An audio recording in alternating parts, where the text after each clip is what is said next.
others remember the other supper, the last one. But I remember that dinner table in Sister's house before everything ended and began again. I remember the smell of the flowering almond tree outside the window, all the world fresh with the smell of evening rain. Life coming back to the dead land, the promise of spring, and the unbearable sweetness of life. He sat at the table and talked. Martha had prepared a special meal, and if you've ever eaten at Martha's table, you know that is special indeed. Everything must be just so, just right. It wasn't a Sabbath, just a meal, but for him, well, every day was a celebration of life. But I saw the end in his face. I remember looking at him and thinking, oh God, not yet, not yet. But his eyes told me everything. He had taught us about letting go of things, of not letting anything possess us, not even your own life. In his eyes, I saw that he was letting go of everything he loved, all of us, all except God.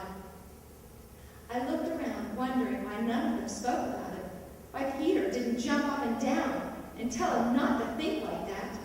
Things were just getting going. No time to be talking about the end. But he didn't. He didn't understand. He didn't see. None of them saw, except me. I've never been able to do things like other people.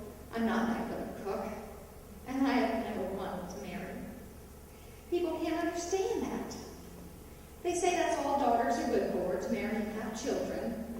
I used to cry myself to sleep when I thought about leaving home, going to someone else's house, being someone's wife. I couldn't bear it. I know you all think Martha is bossy. Well, she is. But she always understood how it was with me. She used to say, never mind, little mouse, you shall stay at home and be my joy. I know I make her impatient sometimes, but she always let me stay at home where I wanted to be. Then Jesus came. And I didn't feel helpless and stupid anymore. I understood that it was my part to listen and to understand. So I understood that we had come to the end. And I wondered what I could do for him. Anything to show how much I loved him and thanked him for loving me. We put sweet spices and herbs on the dead. What do we do to perfume the life of the living? I got the nard that he bought and saved, and I anointed his feet with it, and he smiled at me. Martha understood. The others were angry, such expense. Some of them, well, they never understood that we were to have him for just a little while. I had heard about the gifts from the visitors when he was born, frankincense and myrrh. It seemed, well,